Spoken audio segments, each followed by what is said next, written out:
my dear students! Today I'm going to teach you how to use the prepositions in, at, and on with places. For those who are new here, hi, I'm teacher Melike, nice to meet you. Welcome and welcome back to English Central. Before we begin, don't forget to hit that subscribe button and ring the notification bell so you never miss out on our exciting updates.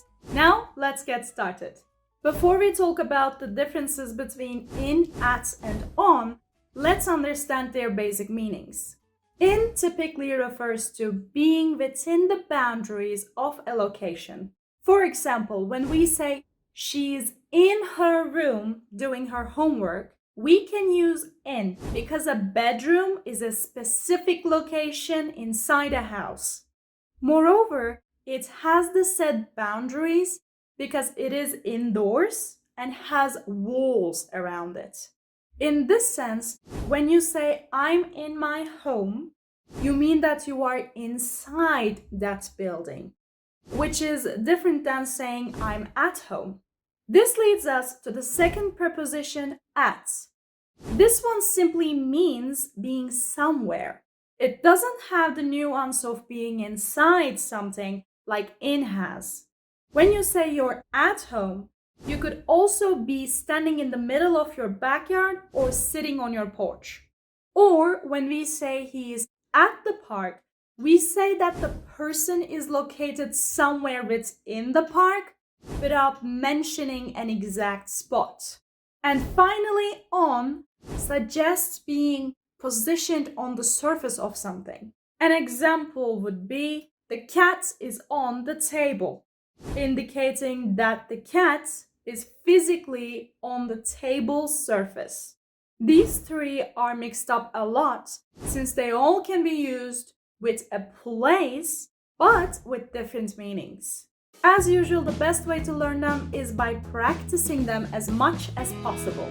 Click on the link in the description box and visit our website to try a lesson with our teachers. Your first lesson will be free, but for now, let's continue. Now that we understand the basic meanings, let's explore some examples to see these prepositions in action.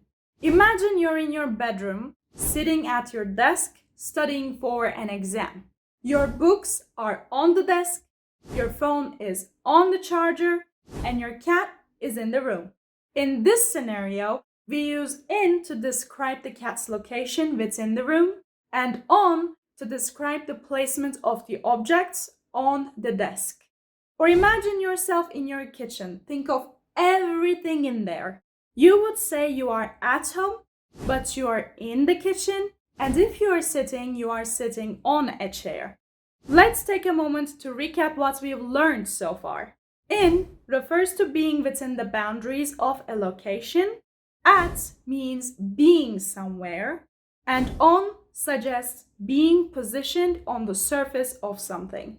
Would you like to learn more? Keep watching our channel and you will find out. Or if you feel impatient, you can click on the link in the description box and visit our website to learn more about it.